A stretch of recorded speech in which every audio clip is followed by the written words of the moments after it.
pretty sure that's good.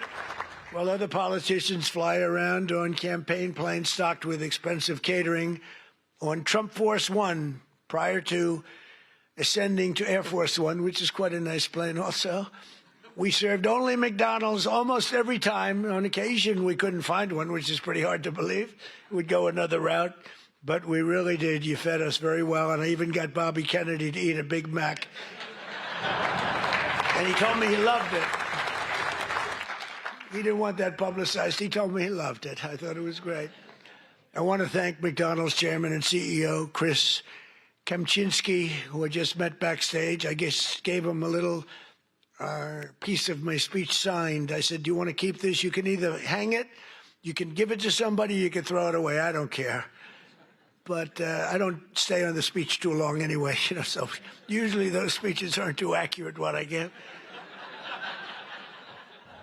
But McDonald's USA president is here, Joe Erlinger. Joe, wherever you may be, thank you very much. Thank you, Joe.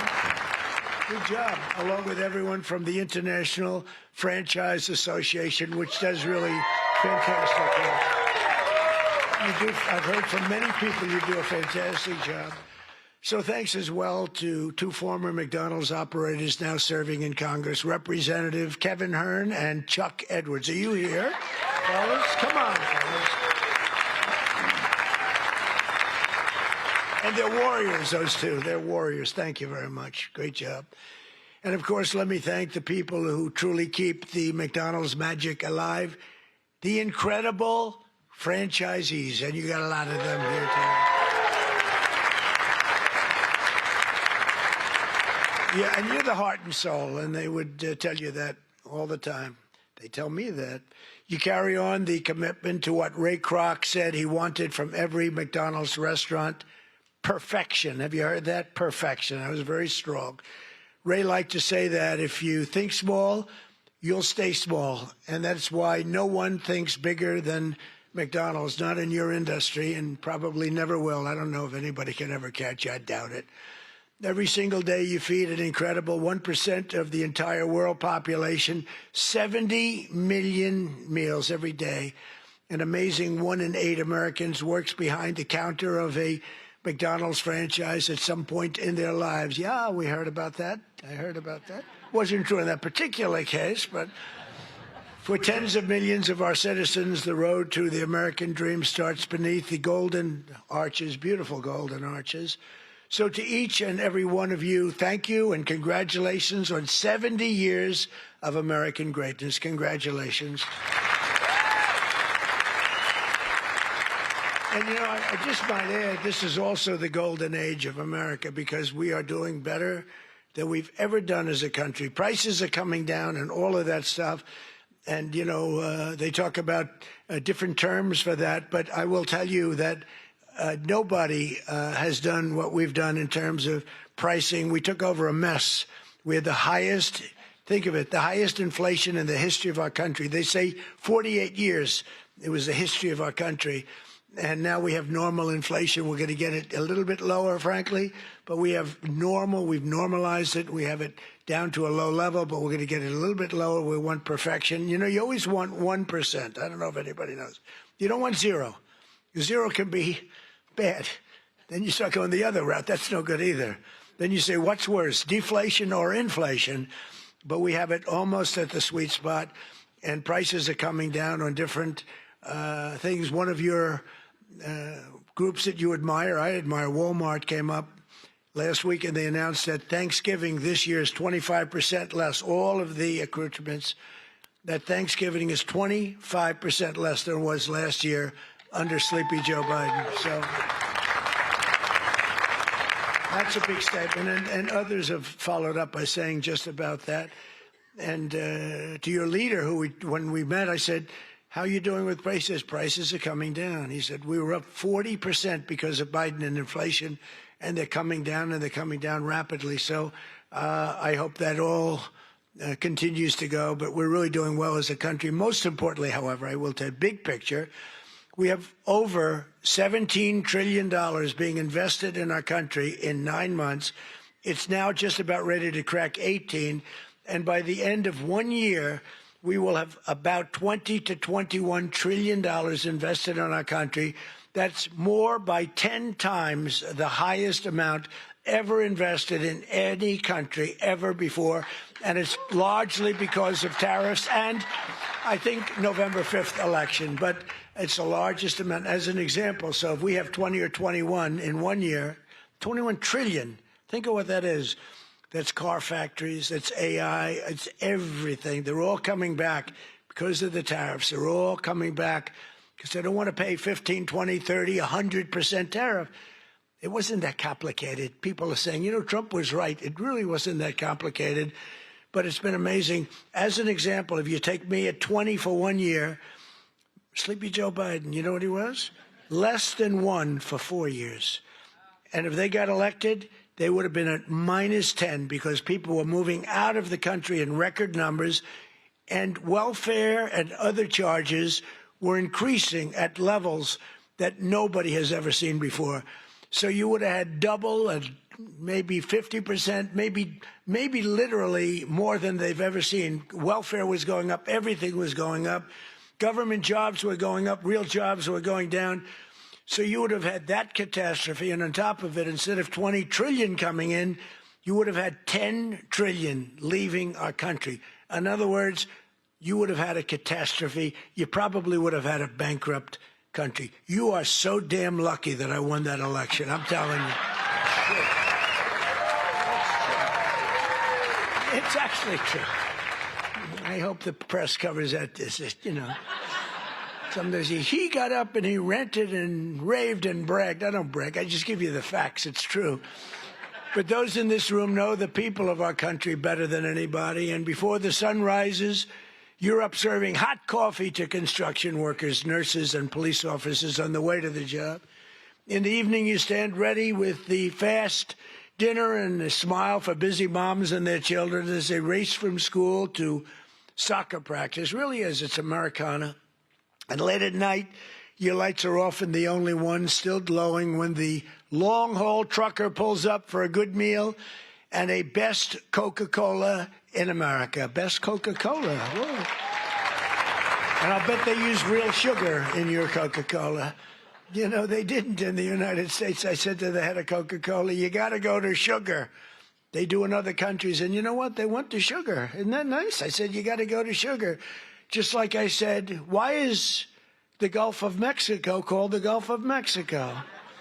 I said, we're changing the name.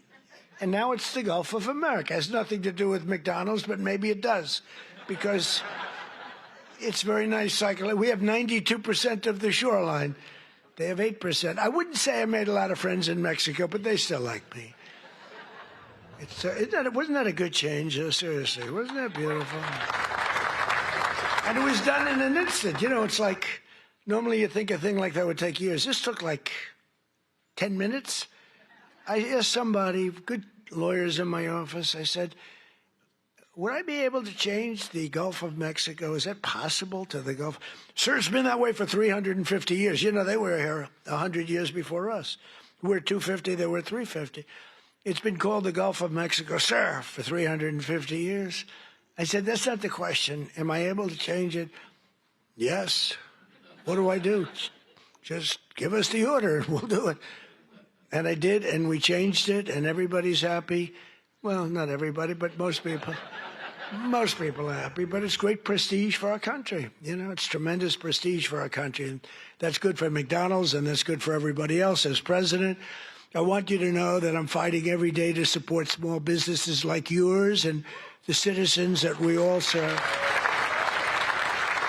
And together we're fighting for an economy where everyone can win, from the cashier starting her first job to a franchisee opening his first location to the young family in a drive-through line. I've been on that line many times. Actually, that line was incredible in the commercial, right? It wasn't a commercial. It was about, but they have the line. The people had no idea. So I made the French fries. The guy was really good. He had a great wrist. He was, sir. He was going like, sir. Yeah. It was not that easy, but I got it sort of finally. Not the greatest, but I get pouring it in, asking him all sorts of stupid questions. But it was very interesting, amazing. A little thing is not it's a little complex, right? To father and son over there that own a lot. They're very rich people. But I'll tell you what, I asked, how many do you have? Sir, I have 59. I said, you're rich. But you know, nobody knew in the line. That line was a long line. They had 25,000 people, so somebody let them know we were coming. It was toward the end of the campaign. And after I did the French fries and did some other things, I then stood at the window. And the people would drive up, a little bored in all fairness. You know, it is, I mean, they're waiting for a hamburger, okay? So they'd drive up like this. They'd look over. Whoa! Every one of them. And it was fascinating. Every one of them, they would, it was, the response was incredible. Almost like I knew I was going to win when I saw that. I knew, because the response was love. It was great. They had a good time, but we did, I think, 12 people. Every one of them had the same response. They drive up, they there, they this, they get that, getting a little cash ready, and they look over, and it was, some did a double take. Some went like that. Whoa. But it was sort of an amazing moment. You know, I did a garbage truck also, right? And everybody, and I thought, when I spoke with Sergey and Sundar, I said, yeah, but the garbage truck was equal, wasn't it? They said, not even a contest. Garbage truck was great, not even a contest to McDonald's. And that's because we had the power of McDonald's. I mean, it was an amazing thing. I thought frankly, I thought the garbage truck would have won.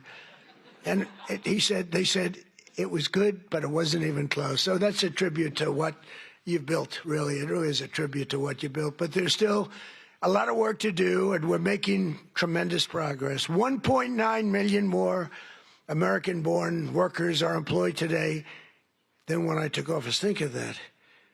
1.9 million more today than, and these are American-born workers. Nobody thought that was possible.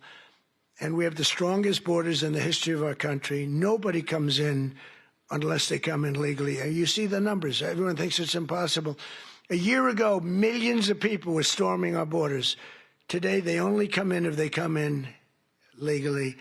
And wages for hourly workers are rising at the fastest pace in 60 years. And sometimes you might say, was that good or bad? It's great for you.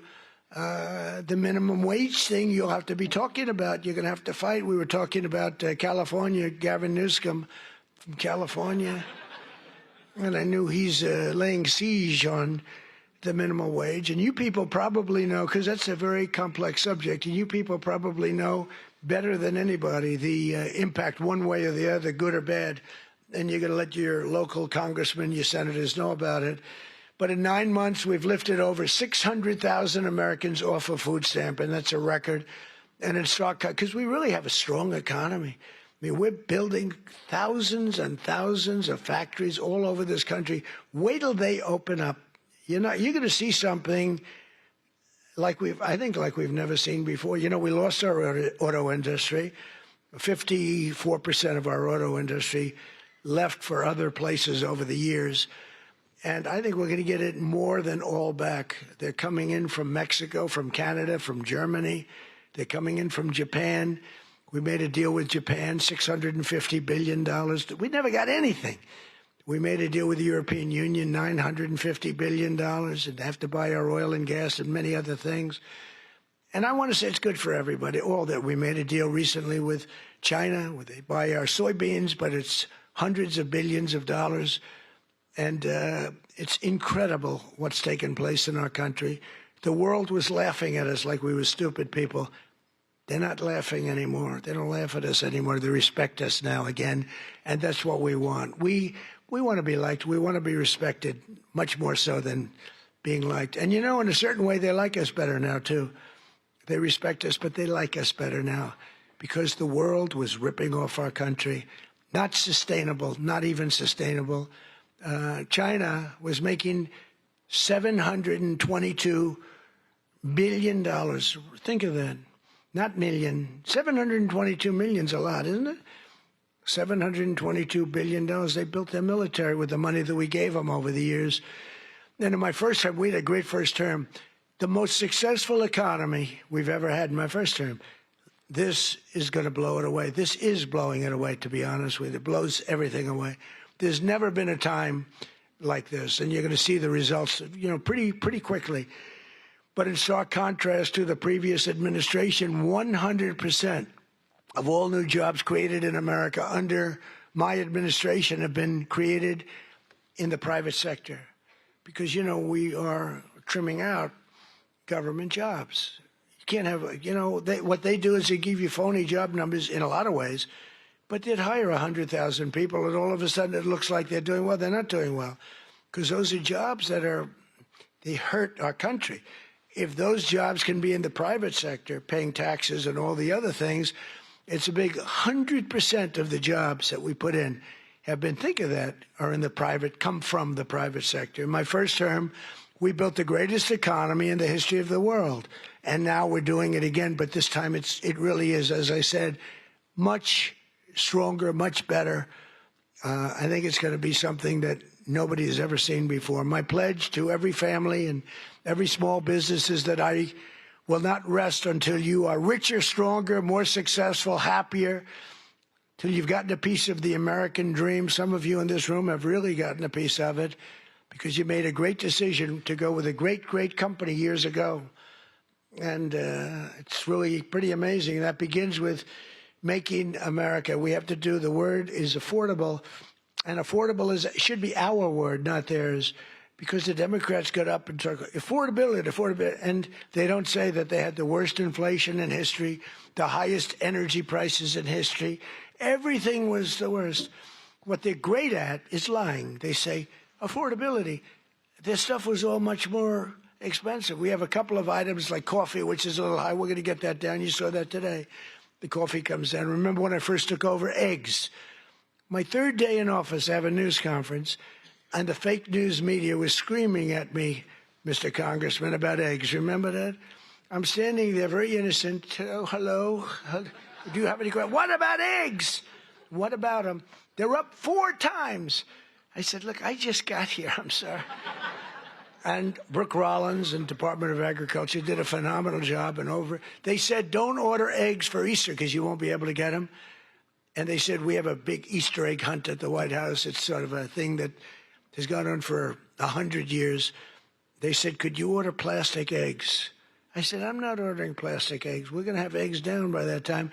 And by the time we got to Easter, the price of eggs had fallen precipitously. We had all the eggs in this country you want.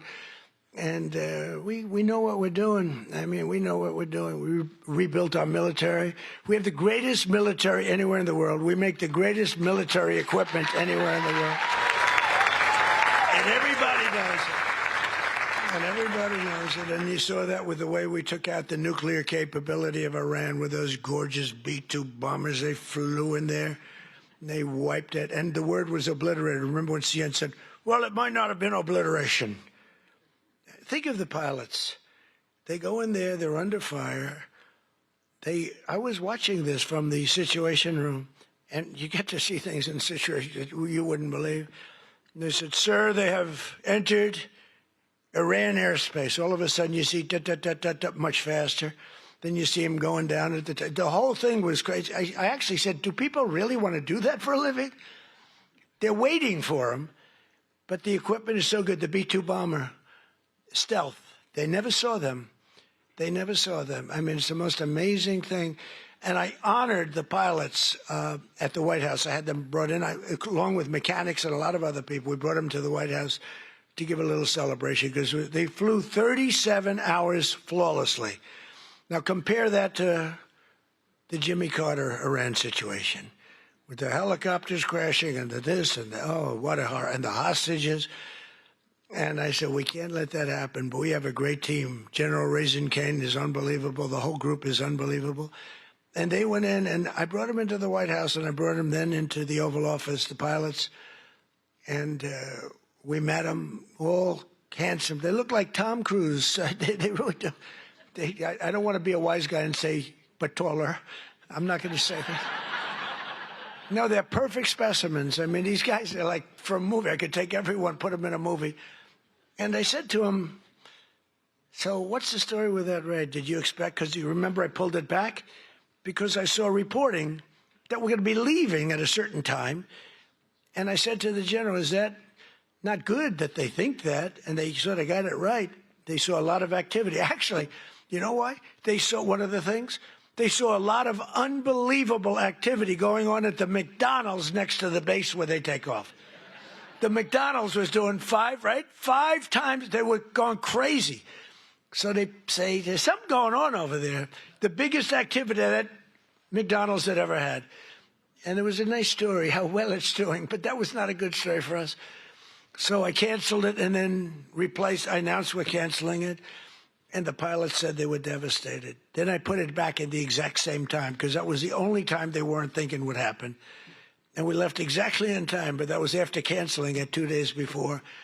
And then we put it right back in the exact same slot. And we had identical planes, B-2s, flying four of them, flying into Guam. And they thought that was the attack team. And they were watching those planes in Guam, going to Guam, and that was not the planes that we had. But think of it, they flew both ways 37 hours without a sputtering of a bad engine, without any problem. But they got in and they said they have entered Iran airspace and the enemy's waiting for them. And they dropped the bombs. They hit every chute. You know, they have air chutes that go deep into the granite mountains. If you don't hit those chutes, the damage won't be as big as you want. And every bomb hit every chute.